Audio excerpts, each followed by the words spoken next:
Hello, good morning, evening, and or good night, whatever time it is for you. Today, we have a very special episode of the Legion Lads. First off, JR is unable to make it for this recording, so he Well, has made the terrible decision to put me in charge. I've we'll let already him know what taken the actually happened. We had to sacrifice JR for the lad ritual to bring in LJ. yeah. Well, I was gonna bring up LJ next, but yes. So we also have a special guest today. So we have LJ. He's told us no honorifics, unfortunately, but I'm going to say LJ the returned. Returned because this last year, current year, I guess, he was not in charge of LVO, putting instead Jordan in charge. And so today he's going to talk to us about LVO Plus, his new subscription model for for access to all your LVO needs. No, but seriously, he's going to talk to us today about LVO so the open invitational. There's no irony in not naming at all. Not at all. Not at all. And so he's going to talk to us about that. But I think first, before we do that, and I guess I should introduce everyone else. So I'm Rob. We got Roman here on Roman. my left. We have Jose down in the bottom left corner. Oh. And the three of us all went to LVO this year, and the two of them went to LVO in the years prior. So I kind of think it'd be interesting is before we start with the new LVO, we kind of talk about our experiences at the old LVO. And then, of course, LJ can say that didn't happen at any moment. If he says, wait a minute, these people are crazy, that's not my LVO. But yeah, so why don't we start with Roman?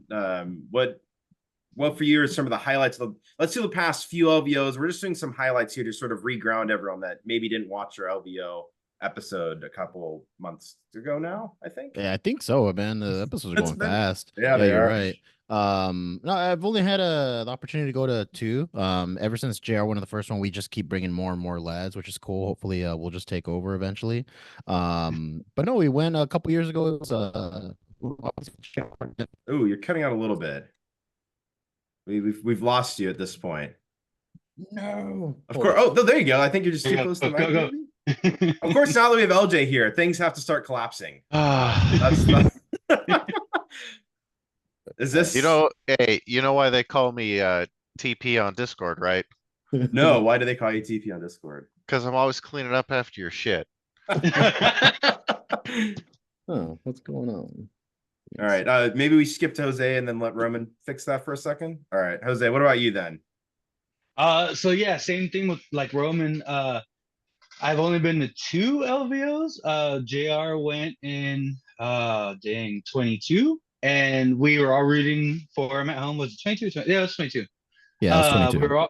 We were all rooting for him at home, and the guy won in Well, it amazing was his fashion. first big tournament too. His To first go big tournament. undefeated. Yeah, that's We wild. dared him to go. We dared him to go. That was a left field. I had no idea who this guy was. I mean, maybe made the connection with his online handle at the time at most. But I know there were like a couple like big name folks that were there at that one, and people were all like, I don't know, this guy keeps sticking around. And that was yeah, that was a really cool event to watch him go all the way at and be like, this guy came out of nowhere. Now we got to learn more about Well, these the funny lads. thing too, yeah, the funny thing too is we were complaining for over a year about just how broken separatists were at the time, and everybody was like, "Oh, they're not that bad. I go with them, against them all the time in my locals, this and that. It's no problem." And then he shows up and he does what he did with them all, and everyone was like, "Yeah, they need to get fixed. Something needs to change." It's not, but yeah, it was nice to have the Uh, validation that we don't just suck. yeah. Well, we Well, JR do, but does. so that was So 22. We're all at home. I've never met any of these people before in my life in 22. So let's talk 23. Right. This is about when I started getting into the games. You guys, your first big thing was this LVO, right? The first big lads event. So why yeah, don't you guys talk about that? Roman kicked us off with JR going by himself initiated we need to go with our boy. And Roman kicked off the idea of, well, we're all going, we're a group, so we got to come up with a cool name, cool theme, and all that stuff. So Roman actually came up with the Legion lads powder blue Mando jerseys, Death which Watch, dude. were but the problem was they were Chinese, so I ended up wearing Yeah. and we went, and Roman had some prior knowledge of things to do in Vegas, so wild road trip. It was my first LVO. It's where I met LJ for the first time. And that event was awesome because you got to take part in the tournament, the grand tournament. And then if you did not make day two, you were able to do then the next day the side tournament, which was, what The was it, Roman? unconventional warfare, Yeah. which is super Bonkers, fun. super fun. And then day three, after all the craziness, JR Team ended up one. getting, yeah, JR ended up getting knocked out, and we all packed it up and went home. Yeah, that was the best case scenario for us. I like how JR said too, is I was gonna lose either way. I'd rather leave at noon than at 8 p.m. Yeah. Fact. And so, is there any things about that event that sort of stood out to you compared to maybe some other tournaments or conventions you've been to? Yeah, so Were super I've never cool? gone to a straight up board game convention. I've done a ton of comic conventions in general. I've gone to all the big ones. I've gone to San Diego, New York, C2E2. I did hit up in one of my early conventions that I went to was Rocky Mountain Comic Con, which was half tabletop gaming, half comic. Mm. But it was cool to just see pure games. It was cool to see obviously the big Space Marine. FLG does a good job with the convention setup. It's professional. It doesn't feel like it's just again, when you think in a hotel convention center, you get used to like your little Piccadilly Inn, Ramada Inn stuff. So this is actually really legit. I was very impressed. Obviously, they've been doing it for years, and have gotten a chance to refine everything. The tables looked amazing. Again, we've just done a bunch of local events when it came to Legion, so it's cool to see this many people. And you saw a lot of people that were in jerseys, team shirts, dressed up. That was awesome. So it's cool to just see. Again, it's just like when I go to comic conventions or any of these other places to see a large group of people that are into the thing you like. There's at least that one common interest.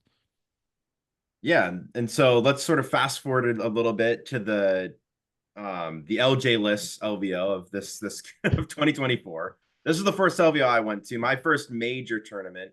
I already had an invite with ticket the whole nine, so I just kind of decided to go for fun. We all decided to go for to have a good time. And the setup was a little different this year. It was nice. I really liked this setup, by the way, where you have 2 days of guaranteed games of 3 days, or sorry, 3 games a day, 6 games total. That was perfect. Especially, fast forward a few months going to World, it's like 1 day, 4 games, and you're out. It was just kind of a disappointment. After LVO, where it's like, this is the perfect setup for a tournament to get everyone to be able to play. We've already talked tables were great, though the physical tables I had qualms with. You can go back a few months to talk about that. At the point, there was water dripping out of the ceiling this year. Well, there was a The bucket. Rio, That's right. Because we were gonna. We're the about Rio to needs to play. step up its game. Yeah. But, Oh, poor Rio. but At it's the least I Rio, heard the so food court was better this year, so that's It good. was. it Yeah. was. Small Yeah. improvements. Small Yeah. improvements, LVO. Like, you're not going to get this in Caesar's Palace, so like we need to temper our expectations. Well, I heard they are like completely remodeling the Rio, so it should hopefully only get better from here. But yeah, hopefully we don't get the leaky Yeah. showroom. Yeah, but again, yeah. So it was, at least for me, this was a great experience because there were just so many people there. It was 100 and something players, which felt like a ton. You know, Roman mentioned the Space Marine. I don't think it was a Space Marine technically this year, but when I walked in and saw the Space Terminator. Marine, okay, now the Terminator, that was sick. One of these years, I'm hoping there'll be a giant Darth Vader, but We'll just Make it bring our happen, own. LJ. I'm working on it. When Legion overtakes Warhammer at LVO, we'll When we have we'll 1,000 see. plus players, yeah. Yeah. But yeah, and so that was awesome. We did how we did. But was there anything that stood out for you two this year? So Before I we- know you liked the 6 games guaranteed. I personally liked playing the 3 games, getting knocked out, and playing unconventional warfare. Or you wouldn't have it been would- knocked out this year. with I the would three not of have you. been knocked out this year. You're right. I would have made day 2, which was cool. But when I went into this second year, my goal was just win one more game than I did last year, and I won 2 more games. So that was pretty good. But I like having the ability to play unconventional warfare and then the other side games and stuff. And then also like we kind of had that the previous year where it's like if we want to go home early, like we're able to do that. Not that we don't like hanging out with everyone, but we got a 6.5 hour drive on the way back, and I usually work the next day. So Mhm. Yeah. but I get it, man. You're going all that way. You want to get as many games as you can. But again, Rob, imagine if we had an extra day of Beer Legion, we would have been destroyed. I don't know if my liver could have handled another day of Beer Legion. That was fun though. We're playing- knocking everything over. Yeah. And everyone was looking. We set up Beer Legion in between the doubles tournament. There was just an empty table. They were like putting tables away and we're like, hey, can we play a game, please? And they're like, sure, I guess. They were not happy, but they were like, sure. So we set up Beer Legion. You know, you have these doubles players looking over like, is that a bottle of beer? Just something I didn't get to do at Worlds. So maybe that would have made Worlds better, I think. But yeah, so what about you, Yeah, we Jose? had Anything fun. anything that stood out this year? About- I'm with Roman. I love the guaranteed 3 games, but there's something about getting to if you don't make day 2, there's something fun about playing bonky rules. And when LJ and Ryan set that up in the first year, that was amazing. I actually, just like Roman, did better than I did last year and was lucky enough to still have a shot in day 2. I was ripped away by a rude Cassian Pierce machine that deleted my clones. But the fact that I was able to still be in contention after the first day felt good. But I would trade it in a heartbeat to actually have been able to. Well, I would have been like Roman. I would have still played day 2, but I like the bonky rule set of on the side. I'm not a big doubles guy because you got to find somebody who matches your faction. So the crazy galactic fun, what was it called, Roman? Conventional warfare. Unconventional warfare. The unconventional warfare is more my flavor because it's a solo thing and you're just playing with bonkers rules. That's the only thing I missed. So I think we're gonna have to agree to disagree here because I don't want to get into a tangent for 20 minutes and waste LJ's time on why you guys are both wrong. And if we're going to a Legion tournament, I want to play Legion. But I want to, before we start talking about new LVOI, I want to make one last sort of thing and let's talk about maybe community at LVO. Was there anything about the community in these past couple of years that really stood out to you guys? I'm going to start myself real quick just to mention the Hofbrau was just a very awesome sort of culminating thing just to go to. Doesn't beat drunk karaoke, unfortunately. I think the Brits got us on that. So maybe we can add that this year with Americans. But I do think that was sort of a great highlight event, just building this community, meeting with non-lads that were there. So Well, was there it's cool anything to that get stood out for you noticed the two? second year too. The first year we went and everyone was like, "Who the hell are all these guys?" And then by just the second year, the following year, everyone's kind of like, "Oh, I remember you guys." And Well, you're the crappy- second year, everybody rolled deep with jerseys and Yeah. like they were giving the props to JR. He was returning to defend his title. Like there was definitely a step up that your community had taken specifically that was really cool to see. And I mean, honestly, that's like my favorite part of big Legion events these days is seeing crews roll deep with their jerseys or their tokens or whatever.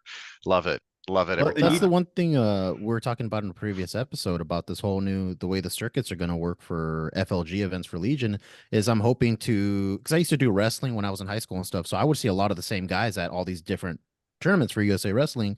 So it'll be cool to see like at the Bay Area Open, SoCal Open, all that stuff, all these different things. Like, oh, that's that group we saw in the previous one. That's the one thing I am kind of hoping for with the from what it here's like the new system's going to be working with the points and all that. Because I don't know, to me, it's gonna be more incentive to actually try to go to a lot of these, especially because we're fortunate we have a lot of them on the West Coast. I have a question for LJ. LJ, if we get you a Legion lad jersey, would you be an honorary lad for LVO this year? Look, Nectar? nothing has ever stopped me from whoring out a community's merch. I will gladly wear a There Legion you lad. go. Anything. Yeah. I'll wear All the right, so Legion lad. Jose's What on- number? You gotta lock in if that's what you got. The Wookiee jerseys you've been talking about. You gotta All lock in furry. your number now, though. What number would you want? Ooh. I usually go with 15. That was my my number when I did sports back in the day. So that's what I usually take is 15 if I have a choice. All right, Speaking we're of bringing you a jersey next year. yeah, let's do it. Speaking of upping the game, one thing from LVO this year was amazing was the new banner system. Yeah, where you could that get was banners with great. your logo. I ruined our banner with the whole mess, but I had a you had to spray paint over his signature. It was so bad. But just seeing those banners was awesome. I hope more Legion people do it next year. It looked like it was mostly Warhammer people this year. But sort of segueing into this upcoming year, 2025 LVO, why don't you start talking to us about what's changing with our basically main big tournament. Sure. So as you may or may not have heard by this point, we have partnered with the existing framework of the Las Vegas Open Invitational Series, which is a system that already existed for Marvel Crisis Protocol. And Legion has now added on to that system. And so what we decided to do was partner with Tyson and Co., who was running that previously, to bring a similar experience for Star Wars Legion, where you would go to officially recognize LVOIS qualifiers throughout the year. You would either earn an invite or earn points that would allow you to get an invite to a tournament at the Las Vegas Open. And then at the end of the year or the season, you would participate in an invite-only event. And so we wanted to bring something like that to the Legion Spear for a long time. I know the timing obviously is very convenient with AMG's announcement, but as I've mentioned a couple places now, it's actually been something we've been working on for about 2 years now. And I had talked to Kicker from Frontline Gaming, who he's actually the person that came up with that banner idea that you were talking Kick about. And Kowalski. yeah, and he's the one, so he runs a lot of the Frontline events. He masterminds all of them for people's context if you haven't seen him running around one of the FLG events. But he was like, hey, Tyson did this thing last year. It went really well. We want you to do it for Legion. And I said, no, because I knew that AMG had just really started to get rolling with their organized play program, and also I knew I had a deployment coming up and I was going to be gone, and I didn't want to create a system and then immediately have to hand it off to somebody else. I wanted to see it through myself. So we kind of put it on the back burner. We let things play out over the last 2 years, and I got back and I then immediately partnered up with Jordan and Luminous Gaming, because I wanted to try to oversee some sort of special project and bring something really cool to the Legion world. And then when AMG dropped their news, it was like, all right, now is the time. We've had this project on the shelf for a while, so it's time to breathe life into it. We went back to Tyson and we're like, hey, can we copy your homework? And he was like, here, look, it's already ready to go. And then we spent a couple days updating all the stuff we needed to get updated to make it Legion specific and start to unveil our creation to the community. So it was either Tuesday or Wednesday, today being the 29th, that we had the website go live and people started to apply for events.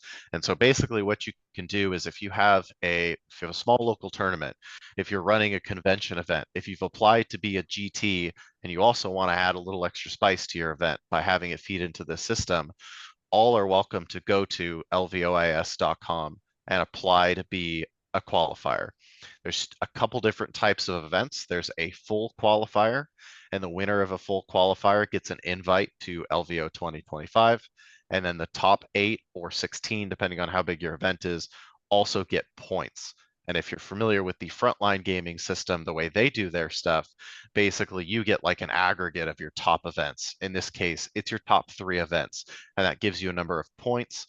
And those people are put on a big list based on how many points they've earned based on the events they've gone and placed at or won. And the other type of events is a point only event that, as it sounds, only gives you points, doesn't give an invite, but it's something that Tyson found to be really, really helpful because, when you just give out 250 invites, you're hoping that, a certain number, let's say 196, are going to actually accept and go to your event. But it always creates this disparity where you're going to have a weird number of unused spots, or you're going to have too many or too few, and you're going to have to react to that. And having the points only events help us backfill as we get closer to LVO to hit our magic number, which is 119 accepted invites by the time we get to the Las Vegas Open. And then there's 8 people that are going to also be able to get invites at the LVO, which we'll talk about here in a second. And then the previous winner is invited for free to the next event. They automatically get a bid, which in this case, we already have a person in mind who may or may not have won a rather large event in Chicago within the last month or two that we think we're probably going to invite for that spot. So just to stop you real quick, So does I forget his name. It was Nathan that won this last year's LVO. Does he get that invitation for the LVOI, or is this only going to Ollie? So right now it's only going to Ollie. Okay. Basically as like a, hey, you won the biggest Legion event that we've ever had, period. Yeah. You're gonna get the honorary nod, and then moving forward, basically every single event throughout. That's the other nice thing about the way this is built, is it runs throughout the entire year. So when we're getting close to LVO 2025, we'll start to give out invite only or points only events to events in 2025 for the 2026 season, so that there is no like Rocky Mountain Open or Cherokee that misses out on the competitive season Oh, that's because cool. their event happened to fall within a certain like time period. But anyway, so you can apply to be one of those two types of events. They will either give an invite or give points towards earning an invite, and then that system will go throughout the year. We have 50 events that have already been approved that are on the Wow. calendar. Almost every single one of them is a full qualifier, but there are a couple that ask specifically to be a points only event. A good example is you have 3 months or 90 days in between events that you can host. And so there was a store that was like, hey, we already asked for the qualifier in May. For our September, August event, we want to do points only. So we said, sure, sounds great. And it's something that Tyson found generated interest later in the year as the season went on. And you had people that had invites. Well, they could play in a points only event and they didn't feel like they were going to bump somebody. They were just That's gonna, give more people points or get good practice in against people that also wanted to earn some points that were trying to get an invite. Do invites get passed down in your system? They can, yes. Okay. We did put kind of a hard cap on it because we didn't want it to get too silly. Mhm. But we basically said, hey, if you're number one and you already have an invite, it can trickle all the way down to 8th place. Okay. So you still And got to get top 8. right, does Yes, that and depend on the size of the tournament? Like if it's a 16-person event and it's somehow like a big full qualifier, can they still pass down to 8, or is there like a limit there? so right now it's just 8, period. Okay. There actually aren't a lot of minimums built into the system, and that was Okay. kind of something Tyson did on purpose because he felt like smaller communities were really underrepresentative in, systems like this that existed previously. And so it's not really going to be a problem, in my opinion, till we give out 119 invites. And if we Yeah. give out 119 invites, great, we did it. Yeah.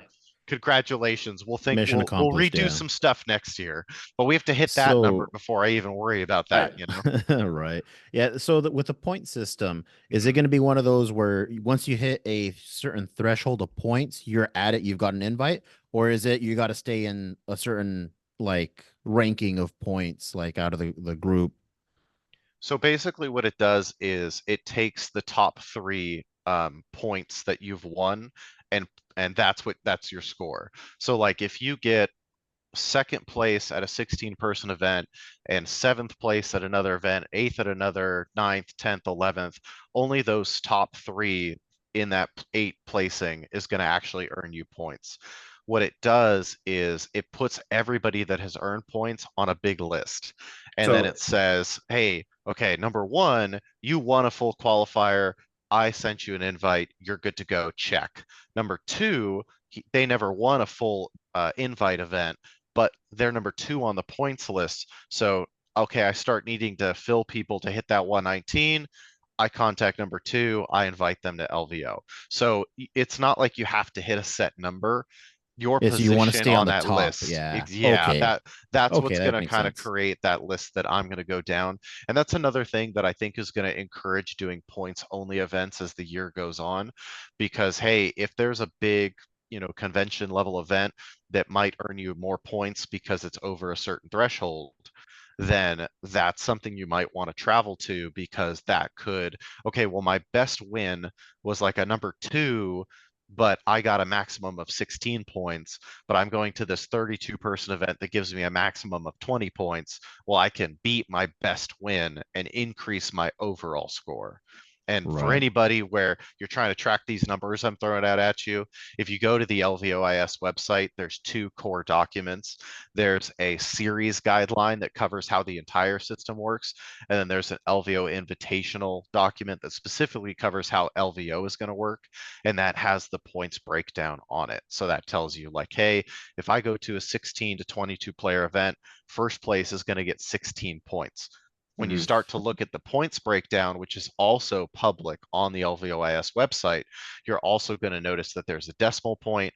Basically, the number of players that were at your event, that's that decimal point, which is used as a tiebreaker. So if I have 16 points and you have 16 points and you went to and got that at a 24-person event and I went to, 20-person event, you would win the tiebreaker because you placed equal at an event with more people. Okay. So And I have a so, can I real quick, Jose? And so, if I'm understanding this correctly, I go to Mhm. 10 events. Mhm. The bottom 7 of my placements don't matter. And so everybody that goes to 3 events minimum in order to add up, right? That goes to 3 events is going to get a score that is equivalent to the adding of 3 numbers, and the highest number is 24 for any individual event. What's the highest number for any one individual event? Right now, the highest number is 30, So, which would be a over 68 player event. yeah, so the maximum that anybody can have is 90, and they would Yep. have to be second place at 3 major events. And at that point, where's their invite? How did they not win something, right? Yeah. But so 90 points is your best. Yep. And it trickles down to, let's say, maybe one of us going to Bakersfield and then getting second or winning, let's say winning that, that's probably a points only event, right? Let's say there's 16 players, that'd be 16 points, right? 16 So players, that's the decimal. So a 16 to 22, first place gets 16 points, point second gets 16. 10, Yeah, third and fourth get 8. So it does kind of break a right. little bit the farther down you go. But either way, you get like 16 and then you win another 16, 16, right? So your max at that point is whatever 16 times 3 is, which is like 48, I think. Yes. Off the top of my head. 48. And so it does incentivize going to bigger events. It doesn't incentivize going to a bunch of events if you have the high score, but it does more so than the world's singular invite with no sort of granularity did. Mm-hmm.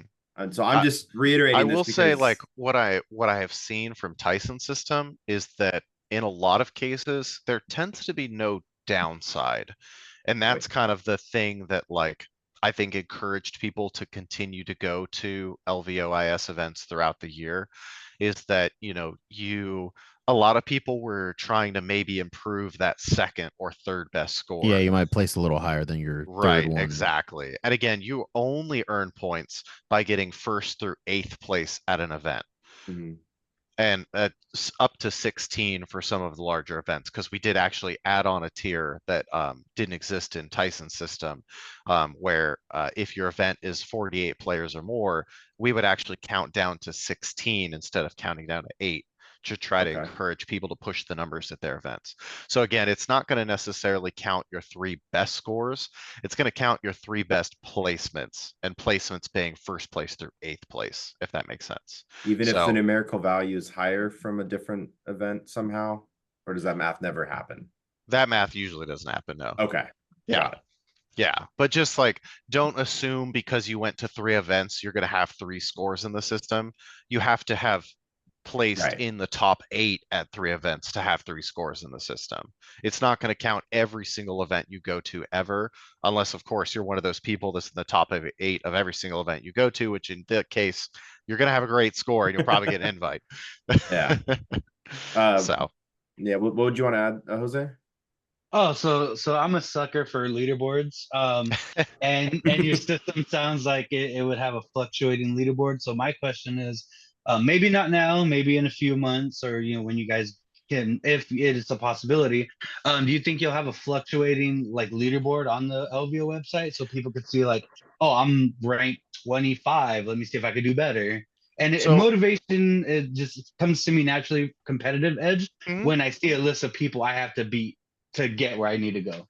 So my hope is that what we can do is we can take this already like great system that Tyson has and improve some of the stuff that is maybe lacking within Frontline system for 40K and Age of Sigmar, which I've participated in the AOS one specifically, and basically do what they do, which aggregates basically everything that you participate in. I know Frontline takes your top 6 events, but there's no like, hey, as long as they're registered with Frontline, they're good to go. You just get your score. You don't have to hit a top 8 like you do with this LVOIS Okay. system. Okay. So I think what you're saying is a very, very natural expansion, and something that I assume would come down the road. And I think there's also a little bit of that built into Longshanks. Um, That's which what I is was one of about the to ask reasons. Yeah, so that's about the one of the tournament reasons software. why I know Tyson liked it, is because if you haven't used Longshanks before, it puts everybody that plays in events in Longshanks onto like a leaderboard automatically. Okay, Mm. sweet. So like I had played, a lot of Marvel Crisis Protocol, and that's their primary system for that game.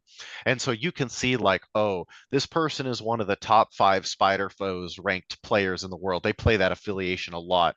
And there's like a special badge for the person that is like the top rank with each affiliation within Marvel Crisis Protocol, which for the people that are looking for those like those little nerd bragging rights where they're Yeah, like, it's like the yeah, old forums where it's like, yeah, I've been here for yeah, this amount of long. Yeah, because sure, I use Longshanks yeah, for the MCP as well, and I'll see that and I'm like, oh, how do you get that little emoji thing? hmm, Like, no, you got to be badass. You got to do this and that. So yeah, yeah, and that's something I really appreciate about that software. There really isn't a crazy reason that I used it over something like Game Uplink. It was what Tyson was already doing. And the unique ID that Longshanks gives each person means that if John Smith plays in an event over here and John Smith plays in an event over Mhm. there, John Smith is not going to get all of John Smith's points, Right. because that unique ID solves that problem. And that's one of the biggest things I was worried about with running an invitational system, because I've had run an event and seen somebody sign up as Orchimedes, but they were not Orchimedes. They were They an just orc. put Kyle's name on there because they thought it would be hilarious. But like, I don't want to be giving away points and invites to Right. people and have to solve, personality crises because we've got 3 people with the same name that are now all sharing points, or worse comes to worse, none of them are getting points. Mhm. So that if we got a little off track, but it all kind of feeds into each other. The Longshanks, I think, will help provide some of what you were talking about in the interim, and I do think that that's a very natural expansion and something that people have already asked for, which is just a widening of that like leaderboard ability of the point system, and eventually something that I think we can expand to. Yeah. Yeah. Awesome. And so this is, and so to be clear, then all of the LVO events have to use Longshanks to be a qualifier. They do not. Okay. So then how does that work with the whole unique ID thing? So we let everybody know up front that, hey, the LVO Invitational is going to use Longshanks. And that helps signal to event runners and community members that, hey, maybe we should try the system out once. So when people get to LVO, they're not trying to use it for the first time. They've all got those IDs. When the TO puts their events into the results form after their event is completed, it's going to basically say like NA next to all of the players, and I will assign them a temporary ID, Okay. and then that gives them something that they can use. And a good example of this actually, and kind of reconciling after the fact for an event that did not use Longshanks, there was the Rocky Mountain Open that happened in March. Now, Mhm. because Frontline Gaming helped us stand the system up, and there's some other stuff they're doing behind the scenes that, as soon as we're ready, we're really excited to announce. Okay. But Cool. we actually Peak. backdated Cherokee Open and Rocky Mountain Open as full Oh, that's super qualifiers. cool. wow. Heck yeah. So the winner of both those events actually already have an invite to LVO 2025. Oh dang. And the top 8 at both events also got points. And Awesome. so what I reached out to that CO, to Steven, and I told him, I said, hey, if your guys happen to sign up for a Longshanks account, just let me know. I can go to the form and I can update it with their ID number. And immediately, like over half of those guys that got points sent me their IDs, and it was Awesome. fixed. So if they ever participate in an event that is using Longshanks, they will just automatically get their points applied. There's no button I have to press. There's nothing else that the system does. There is an awesome soulless Excel sheet that does all the hard work for me. And once another TO says, "Hey, this ID number earned points at this event," they will get their points and they are good to go. Awesome. But we actually do in the document specify you can use Game Uplink, you can use Roll Better. I personally love Challenge. It's a great bracket website that I've used for many of tournament over the years. And then and that Long Shakes is our preferred, but it's not required, not at all. All right.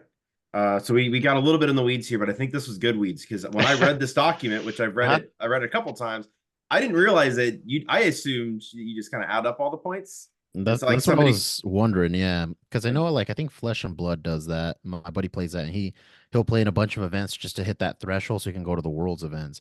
But it makes sense to try to have to stay on top. It's almost like you're swimming, right? You're trying to stay on top of the water, not below it.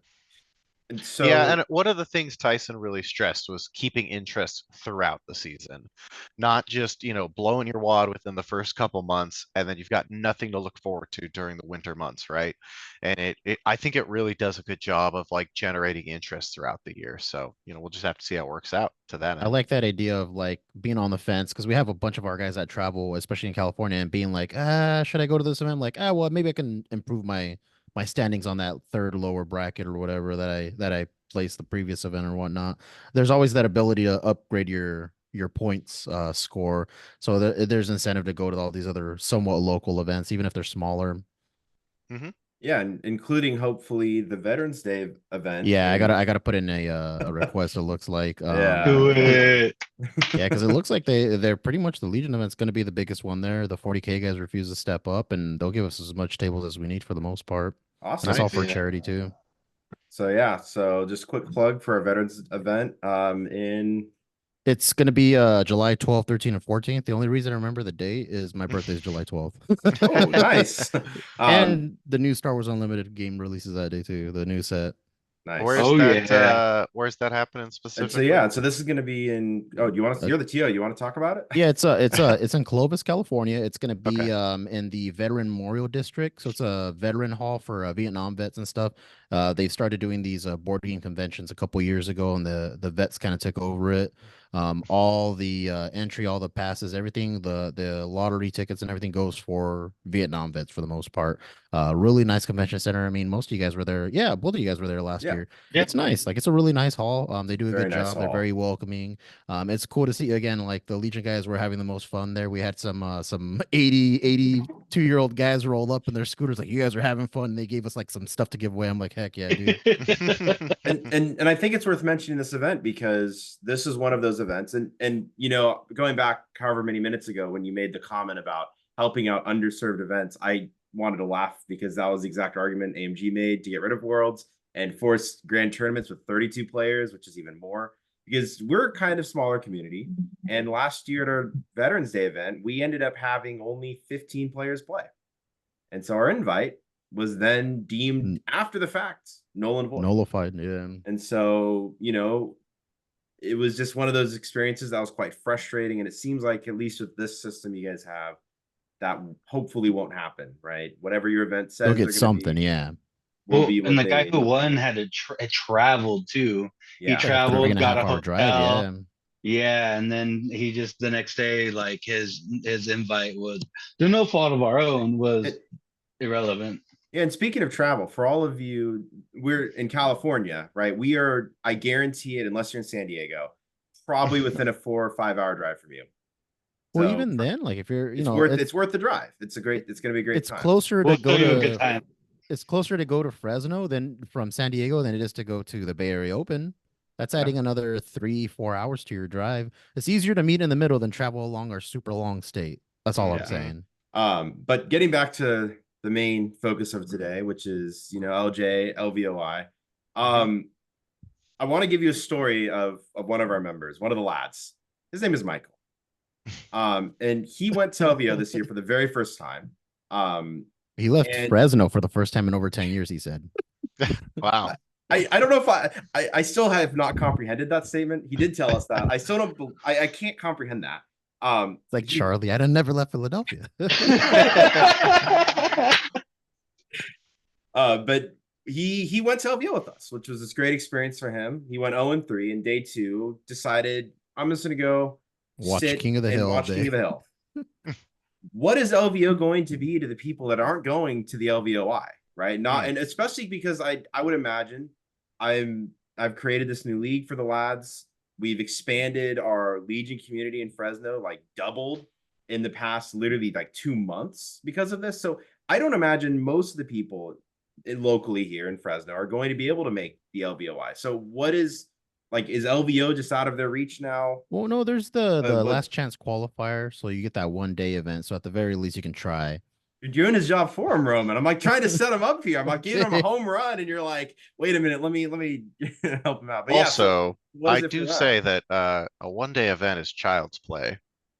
I can't believe you would have so little faith in me that I that? wouldn't at least be able to guarantee 6, or in this case, 7 games. Ooh, Ooh. whoa, So, let's hear this. So we've learned a lot of lessons, right, in the last 6 years of running LVO, and you know, I've helped out a lot of other big stuff throughout the years, and we have other, you know, so many other people that have now at this point contributed to this, you know, repository of knowledge that is the Legion tournament circuit, and you know, everybody that's helped along the way to make it what it is.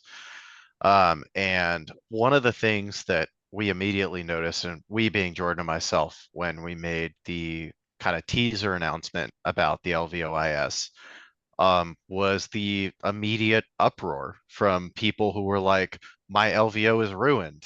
There's going to be nothing for me to do because I want to play regular Legion and not necessarily have to, you know, I won't have an invite, so now I can't go anymore.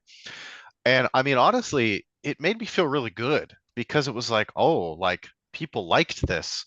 Like that's really cool. And I know like at this point I should know what to expect, but like the Legion community always surprises me in the best way. And like I didn't take it in a negative way. Like I took it as a challenge to make sure that everybody that wanted something different at LVO was satisfied, because I knew at the end of the day that they would still be playing Legion.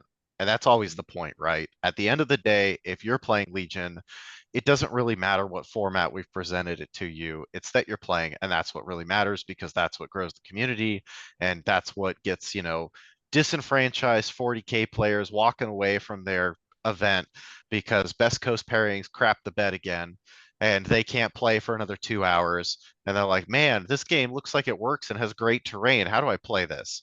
So we want to be able to reach out and make sure everybody's playing, and they're playing in a way they want and a way they're comfortable with. So we're doing a couple different things this year. I'm not going to go into every specific detail just because I have to wait for Frontline to kind of release the packets. However, I can kind of give you that overview of what those 3 days of LVO are going to look like this next year. All right. We've got 4 different things that we're doing at this next LVO. All right. If you are a person that wanted to play in our standard event like we do every year, great. We've got you covered, because on Friday we're going to start the Open. It's going to be a GT style event. We've actually applied for it to be a grand tournament. So it's going to fall within the AMG system. It's going to go from Friday to Saturday, and it is 7 rounds.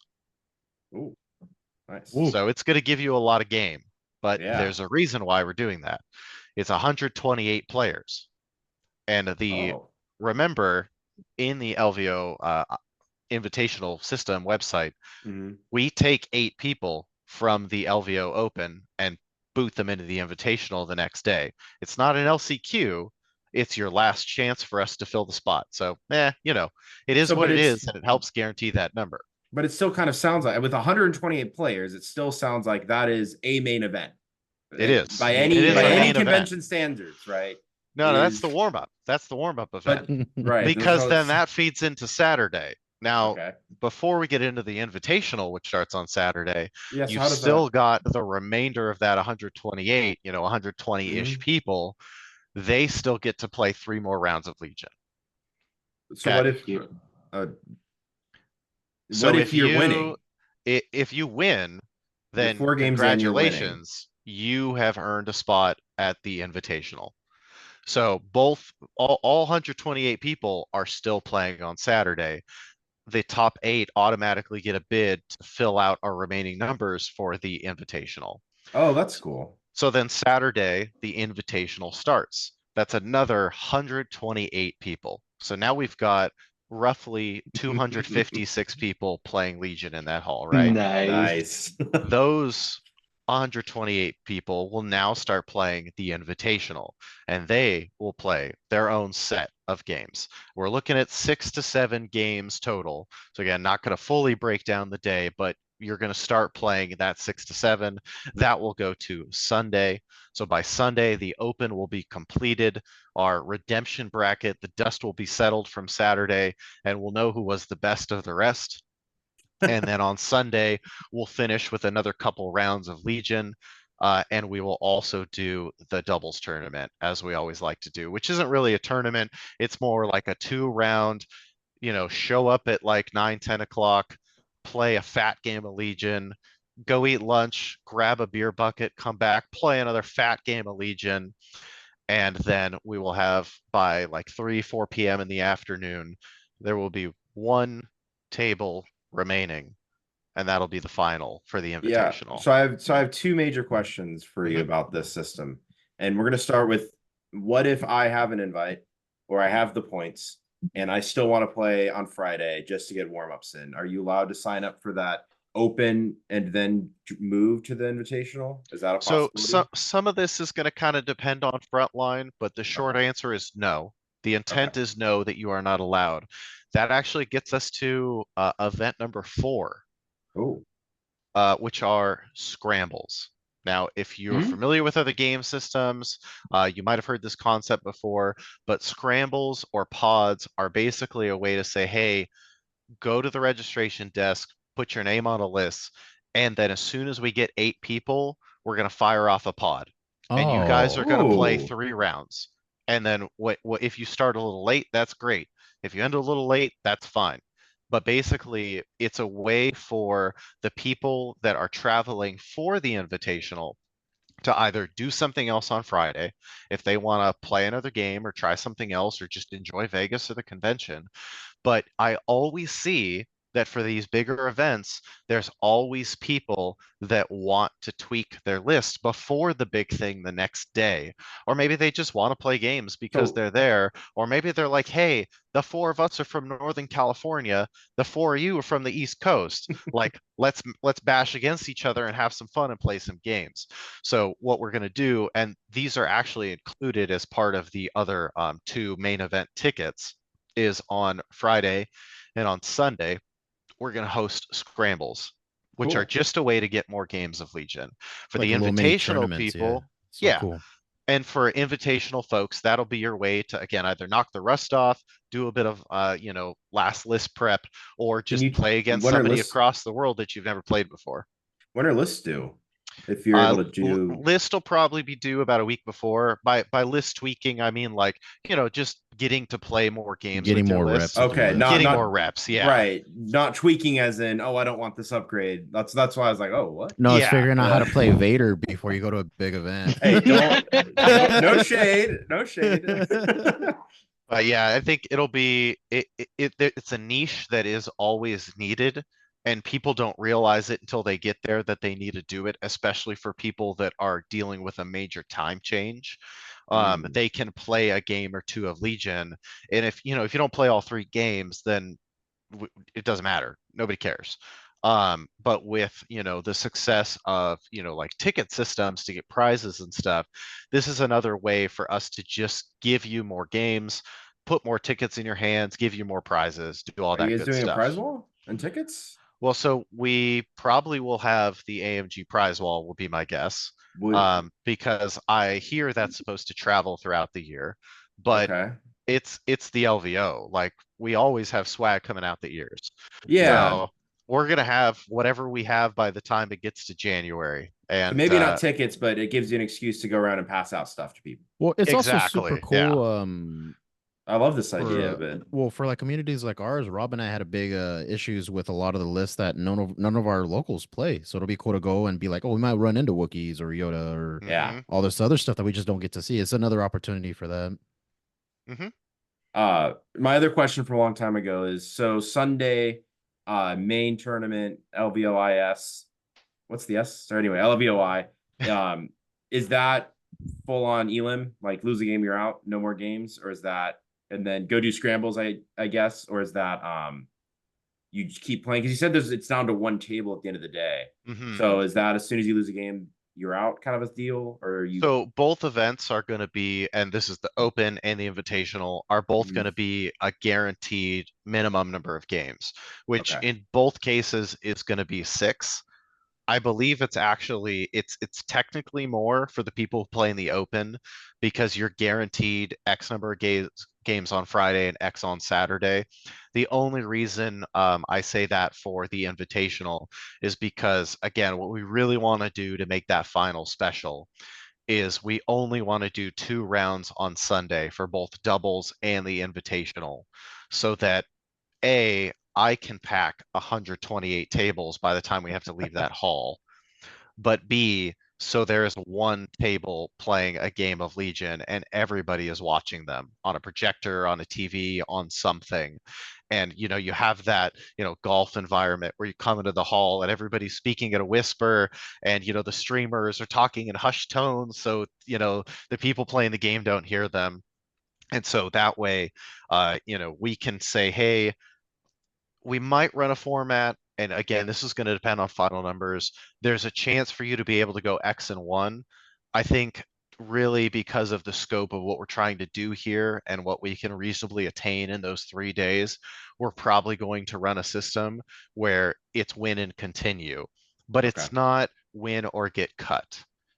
Really, So the only Until cut that that, might exist is that final game on Sunday, right? but it's not like if you don't win all your games on Friday or on Saturday, you don't get to play on Sunday. Mhm. You would still get to play at a minimum those 2 games on Sunday, and for the Invitational, guaranteed 6 games.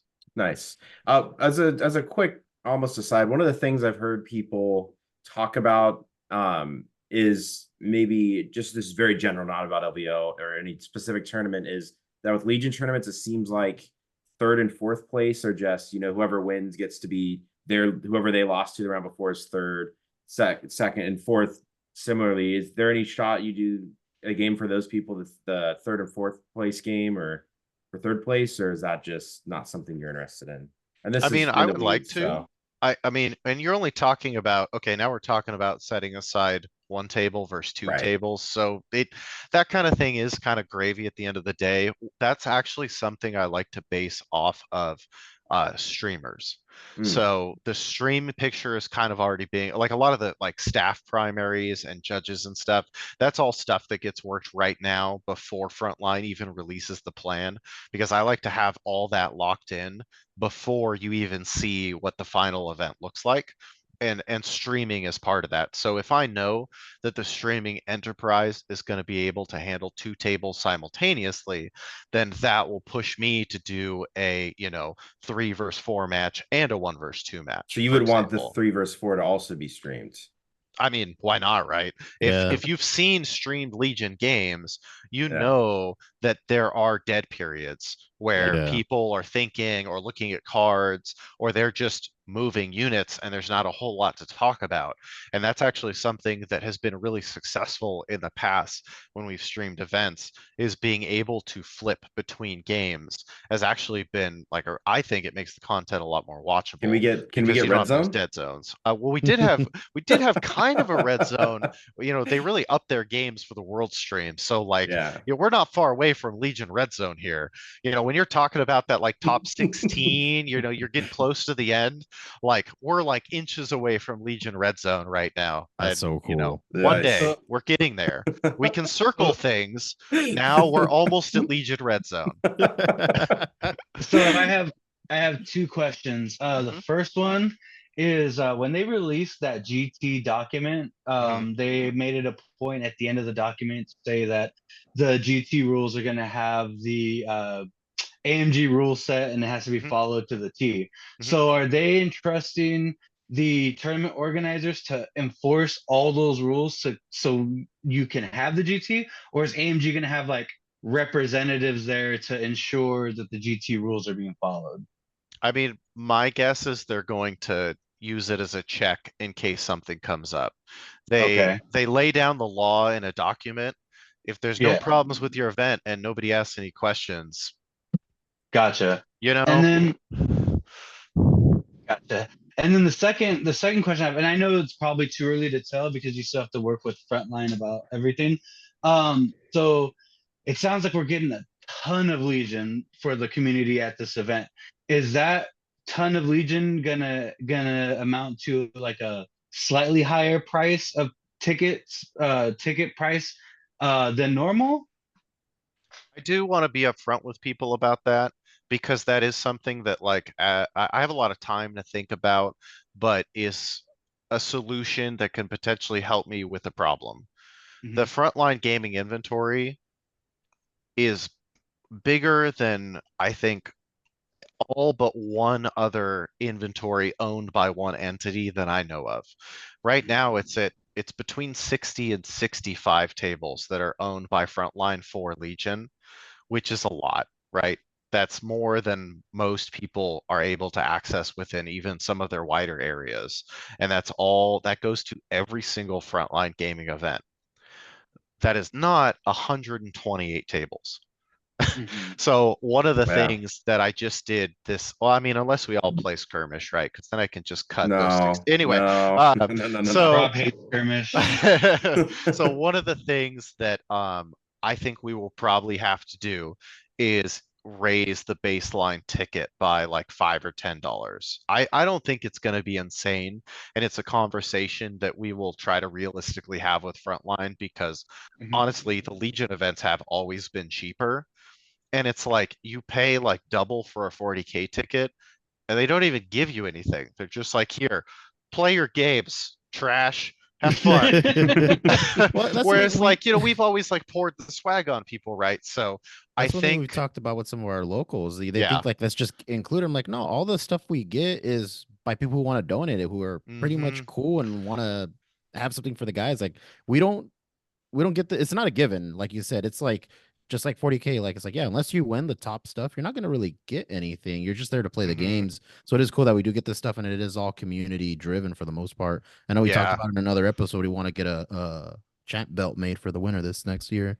Yeah, I was gonna Oh, say when Jose brought up the so jersey, I many was, ideas on that front. yeah. So many Well, ideas. But yeah, so I guess the bottom line is I wouldn't be surprised if you saw an increase. A lot of times that is just straight up set by Frontline and Yeah. we have no play into that whatsoever. But Kicker has also been really good about like, in previous years, Frontline has allowed us to sell the mats that are in the convention hall by the time the event is over because A, that's less packing up they have to do and less re-inventorying they have to do. And then that money, like a cut from each mat, essentially went towards paying for streaming costs so that that was Mhm. covered because, streaming doesn't necessarily generate what it costs to cover, um, you know, the overhead for that stream.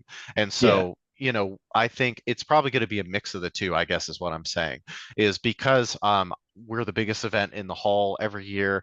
Um, the Legion TO is essentially what's called a hall boss, and they're in charge of that entire room.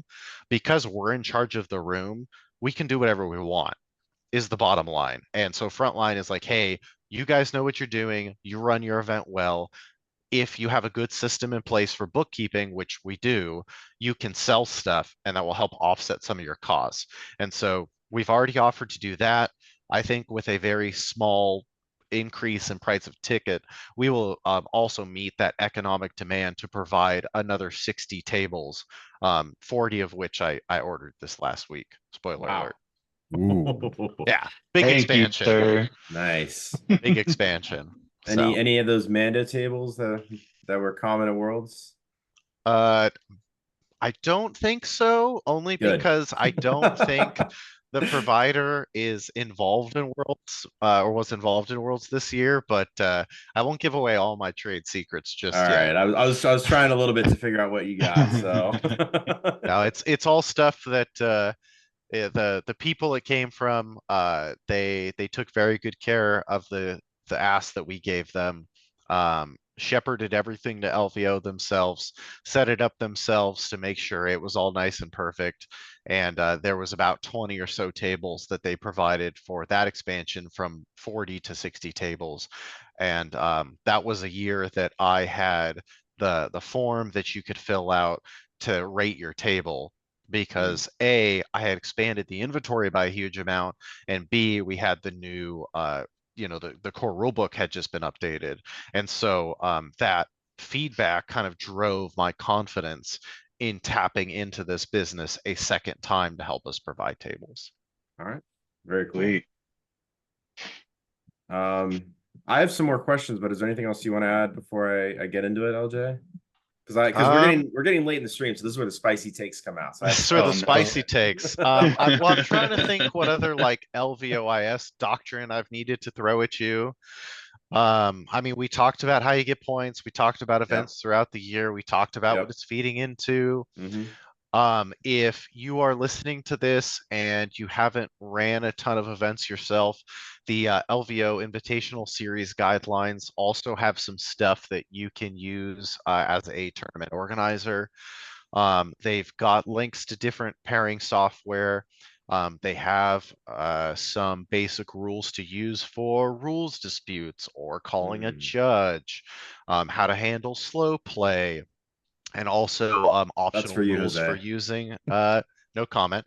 Optional rules for using chess clocks if your event wanted to maybe experiment with those. So I recommend checking out all of it, everything that we've got on the LVOIS website, because there is something that I think could be useful for everybody, whether it be how to apply some of what we're doing to your local tournament scene, or something to get, people hyped up about traveling to an event and maybe drive ticket sales, because now they have an extra reason to go there.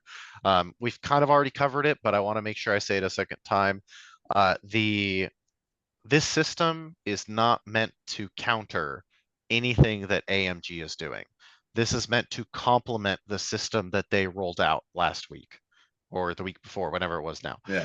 They said, hey, this is what we're going to do. This is the GTs that we're going to pursue and such and such.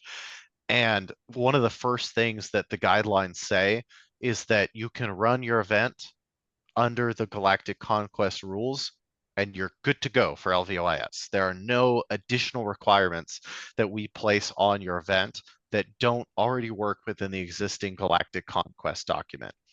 If you are somebody that is on the fence because you're just, you don't want to butt heads against the official system, don't worry about it. And I will also say that, we've talked to people within the company about this existing.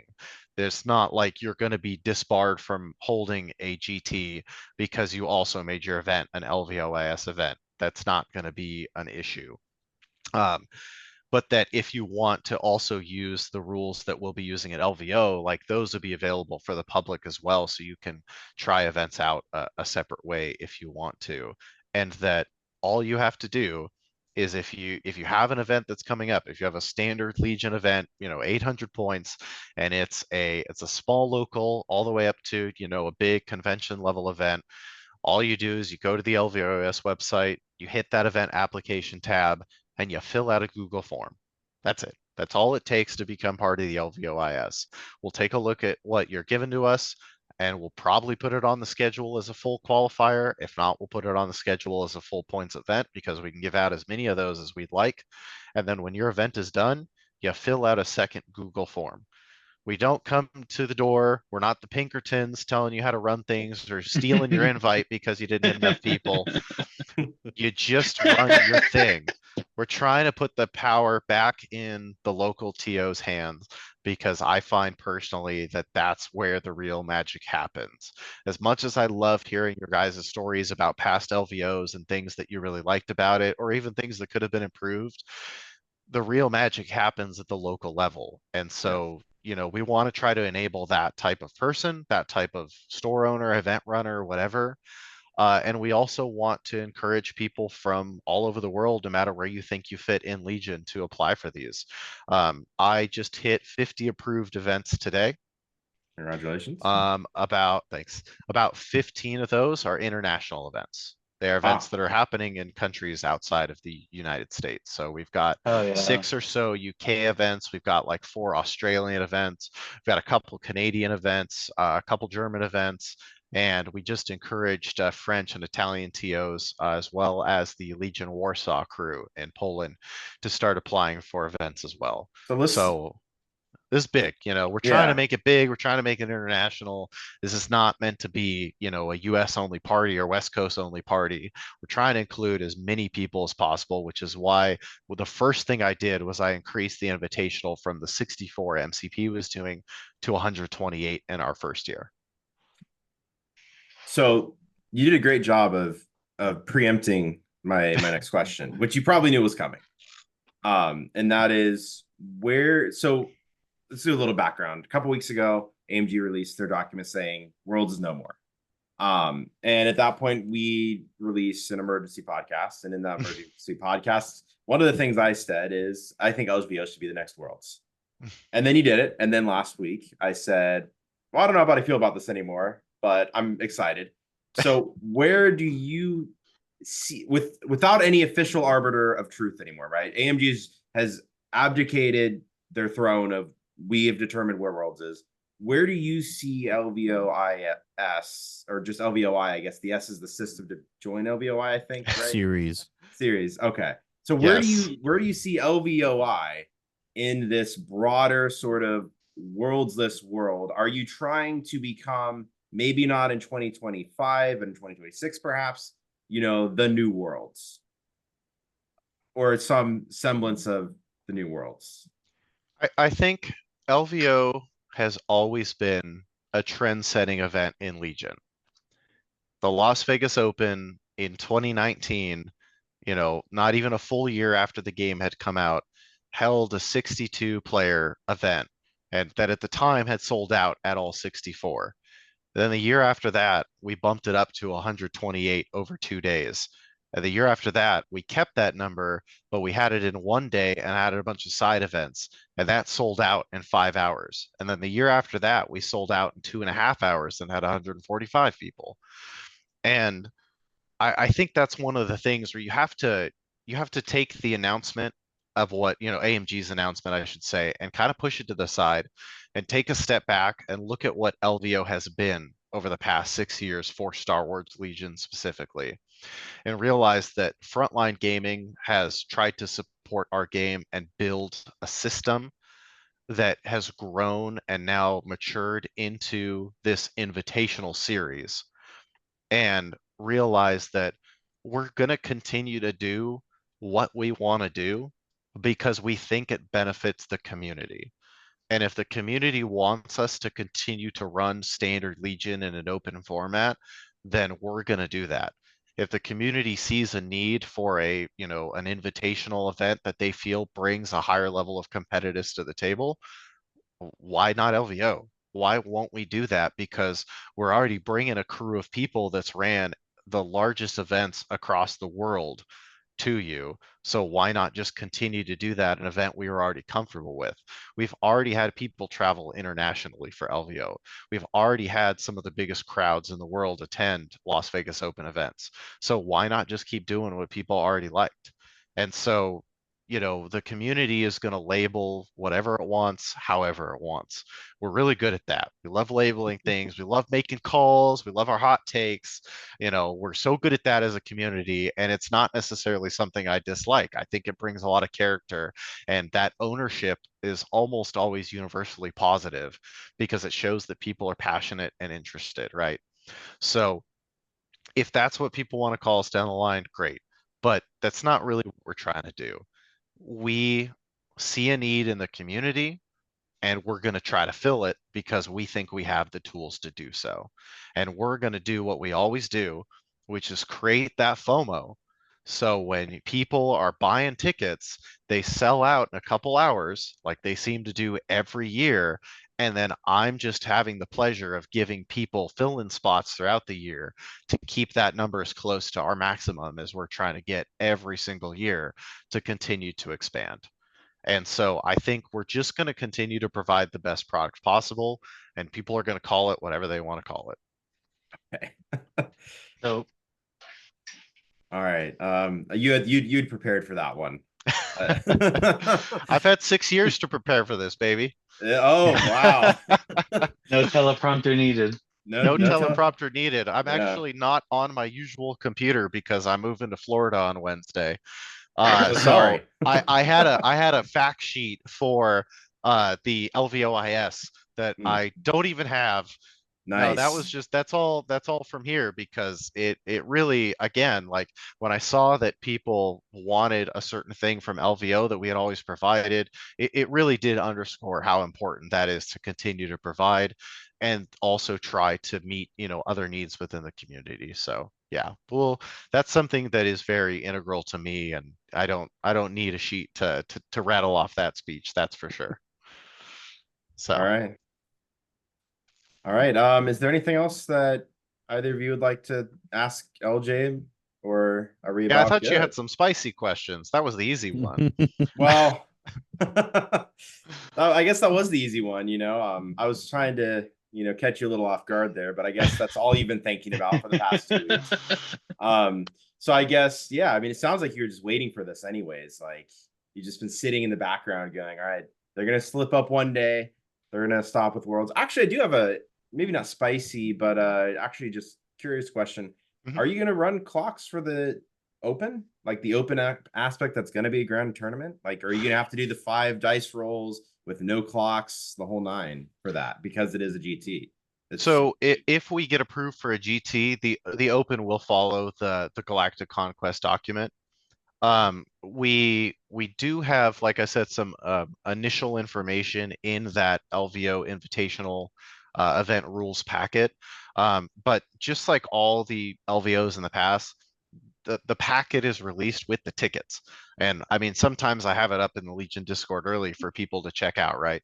So for all and any and all questions about how the events are going to actually be run, as soon as those tickets go up, you'll have the full details. They'll be available right Okay. away. So we'll probably do some weird things for what some people might consider weird for the invitational, but you'll know about it when you see the tickets go up in like the May or usually June timeframe is when LVO tickets go up for sale over the summer. Yeah. So you're 6-7 months in advance. This Okay. isn't like the packet is still being released the month before. Like you know well in advance what you're getting yourself into if you sign up for the Open or if you win your spot at the Invitational. All right. I actually don't think I have any actually really spicy questions. I was more. Yeah, he answered everything I wanted to know. Yeah, I'm trying to find a character here. It's like Shakes I in my said it here, armor. and he's just answering everything. It's like, oh man. I need a teleprompter to give you better questions, apparently, to stump you. Or I think that is all we really need for today then. Nice. Unless Jose has some spicy rules questions for you. No, I don't have any rules questions, but I actually have one question that's not rules related. I'll ask you here on the spot. Sure. So with the release of Delta Squad, everybody's freaking out over the dot. What is if you know, if you don't, if you have an assumption, you can let it rip. Do you think that dot is just a misplaced thing and we're gonna get to run more than one commando? Or is that actually we're stuck to this Delta Squad? I think I'll have to direct that question to my co-moderator, Droid's Rule. He's probably got the answer to that one. Okay. I see the Discord and everybody's like, but it is, but it's not. Oh my God. All I'll say is that they're aware. It's not trust me, it wasn't a big surprise. Just like when the oh man, when we were trying to put weird personnel on Dark Troopers because the upgrade cards hadn't caught up to the times yet. It's not a big surprise, and you should have an answer before the 17th of May when it actually matters. So Hopefully. we'll leave it at that. Hopefully. Actually, you know what? I did just think of a spicy question. Oh, because here we Sure. go. I'm gonna give you Now one he's that got one. He's like, I'm trying to go to bed, Rob. you know it is getting kind of late here. So just last Eh, sort of spicy question. At least I'm West Coast too. This, There yeah, you go. which is why Jordan, I'm not. pretty sure, passed this over to you. So this one's for JR, who's not here and is at home. Yes, the honorary JR question. So I don't even know how to ask it like JR, so I'm not even gonna try. But are you gonna add enough LOS blocking on your tables at LVO next year? And really, one of the things we were talking about a few weeks ago with tables is there any possibility that you guys will predetermine terrain pieces to say like this terrain piece is not LOS blocking or not LOS blocking but like this is difficult, this is not. The keys, Impossible, right? whatever. Yeah. This piece of area terrain is intended to be light or heavy, right? Is there any possibility of you guys sort of predetermine? Because I know players determine terrain and that's in the rules, right? But ignoring that for a second, is that something on your mind? We're going to sort of, at least with some of these common pieces that are on most boards, to sort of predetermine this stuff. So that's actually, I mean, it's been on my mind for 5 years because I think it was LVO. It was, oh, maybe 4 years, maybe LVO 2020. We did have terrain cards at one of the LVOs, the like Oh, really that's early cool. ones. Yeah. So we've done that before. That's one of those things that I think as I start to order terrain in larger chunks and really get the inventory down to a comfortable place, it is something we've done before and something that I think we can do again. What I need to happen, I don't think it's going to happen at this upcoming LVO, because what I need to do is I need to not use my wife as desk staff this year. Oh no. And I need to just assign Emily the photographer role that she also usually helps do for me on the side. And what we want to do is we already have a good tripod for it, but I want to get a picture from the top down view of every single table. Have it And like then a a side template like they do view, for 40K. Sort of. So what we want to do is we want to do that from the top and that from the side.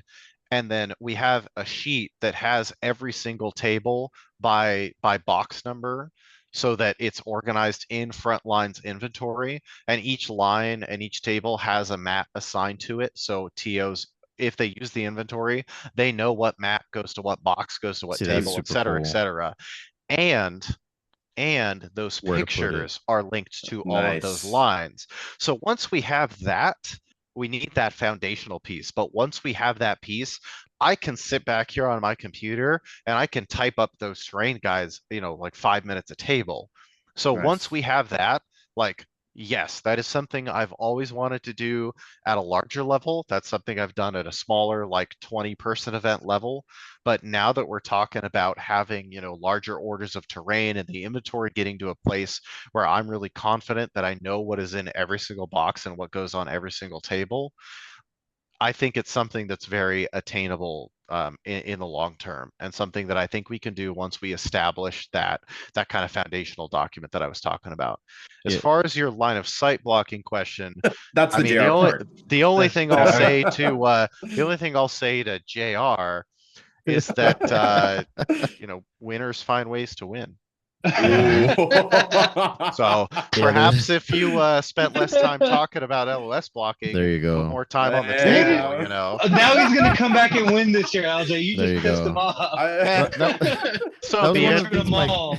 That's one of the things my coach used to tell me in football. It's like, you don't like leaving it up to the refs. You should, 1 point is a big difference. How about you score that extra touchdown? How about you just play better? Be Play good. better. Don't leave it up to the terrain. Don't leave it up to the ref or whatever. I was I've gonna say, I've always told people that, like, when I am looking at a set of tables, I usually work in multiples, whether it be 4, 6, or 8 tend to be the common numbers that I latch onto. And I tend to make, okay, here's a set of 4 tables. One's going to be heavier, 2 are going to be balanced. One might be just a tad lighter. And there's a minimum threshold of like what is reasonable within those. And that's evolved over the past 6 years of Legion. But I will tell you that, like, I'm not out here to play StarCraft. I never have been. and I don't like ITC layouts. I just don't, and I never have. That's not to say that there isn't some wisdom to be gleaned from that form of Right. standardization. I think what another thing that you'll see us trying to do long term is there's already some very, very, very basic terrain guidelines in that LVOIS guideline document. That is another area I think will be very natural for us to expand to over time is, hey, here's an example layout, and give not direct number of pieces, because I find that people adhere to those numbers too dogmatically and it inhibits their creativity, but rather use, percentages. And if you want a heavy table, then this percentage of your table should be height 2 line of sight blockers and height 1 line of sight blockers, for example. And this percentage scatter, area, terrain, et cetera, et cetera. So I think that's a very natural area of expansion for the LVOIS. And I don't think you're ever going to see us give you, hey, here's your 5 layouts for this tournament, because that's boring. And again, I'm not trying to encourage us to play StarCraft where the tables are perfectly Right. mirrored and stuff like that, because that's not where Legion terrain shines. But at the same time, again, give like a comfortable baseline, some pictures, some percentages, some examples, so that if you're a tournament organizer and you've never ran a Legion event before, you can be like, oh, okay, cool. This is what a table could look like. And then that helps you get comfortable with running something in our style. Yeah, the at my old job, but we had talked about terrain in the past, and I personally like when there is a standardization, but it's nice to have it be different for different events. At my old job, I used to work at a paintball field, and we would have the tournament players Mm-hmm. have the layouts, but it would be different at every event, right? So every LVO invitational would be a different layout, like potential, but they'd have it released like a week or two beforehand, and be like, you're gonna play one of these 3 layouts at the event, but just because this is what is what at is what is at the Bay Area Open is not going to be the same as the SCO. It's not going to be the same as whatever, and it doesn't even have to be the same terrain pieces. You got to be like, oh, you just got to have X piece, X piece, X piece in a similar layout, and then a little bit of fill up to you. But I do like a little bit of standardization in the sense of like, this is kind of a vague idea of what I'm going to run into, instead of rolling up and being like, oh man, there's this Star Tours vehicle that's out in the middle of nowhere. It looks like half the table is missing. What happened last year? This was way more packed.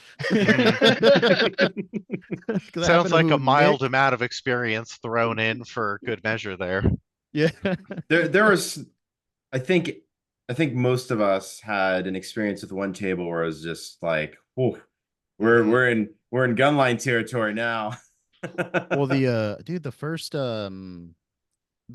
day of this year's LVO, I was put on the same table all 3 rounds. So luckily, yeah, Ryan was able to switch at the second round. And the third round, I was like, let's just get this over with. And but like, yeah, it's just one of those things where it's like, yeah, you like to see a little bit of variety. I mean, that's my favorite thing about going to the LVO event is you just see so many cool tables. I do like the idea of having an idea of what you're gonna run to. Because a lot of people haven't gone to LVO in the past or any of these big FLG events. So it'd be cool to just see kind of the terrain pieces. And like you said, it's not going to be exactly standardized this, but this is a vague idea of what you're going to see coming up. That is a really cool idea. That is an old style idea that we did, because going back into the 2019, 2020 LVOs, there wasn't a lot of like media around Legion events back in the early days of the game. And that's actually something we did for the very early LVOs, is we did like, welcome to planet whatever. And it's like, here is a table that you might play on at the LVO in 2019. Cool. Oh, and that was something that generated a lot of early interest, because people saw that and were like, oh, this is like serious. They're taking, they're taking what they got and they're putting it on the table for everybody to see. And we learned a lot from that process, because there were also some really great feedback that came out of that early testing of our initial setups, and some of those ideas. Again, it's not standardized to the point where you can say use layout A, B, C, whatever, but they're more like through lines that you'll see at tables where you're like, oh, okay, clearly this table was made with this layout in mind, because it follows, okay, it's a city, but it's across the diagonal of the table instead of being horizontal. Okay, well, that theme now, okay, I see that at like 6 tables spread throughout the event. So again, kind of evolving those ideas, but also generating hype by showing what you're going to play on. Because I've ordered X number of tables already, I think is something that we'll be able to do again, because I can ask the terrain maker, hey, put it on this mat, lay it out, and then let's take a couple nice pictures of it and use it to generate hype for what you're going to see at the Invitational. Heck yeah, that's awesome. I love hearing that. All right. Barring any other questions, I think that was great. I would like to once again thank you, LJ, for coming on to the podcast, giving us this sort of sneak peek into what LVO is going to be in the future. Now, LVOIS ABCDEFG. Maybe you can add more letters, which will just be more titles in the future. But I'm looking forward to LVO next year. I'm hoping I'm playing in the Invitational and not the Grand Tournament, though that would also be cool. But we'll see what this year, how this year goes. But yeah, I think that's it. So this has been another episode of the Legion Lads. Thank you for watching, everyone.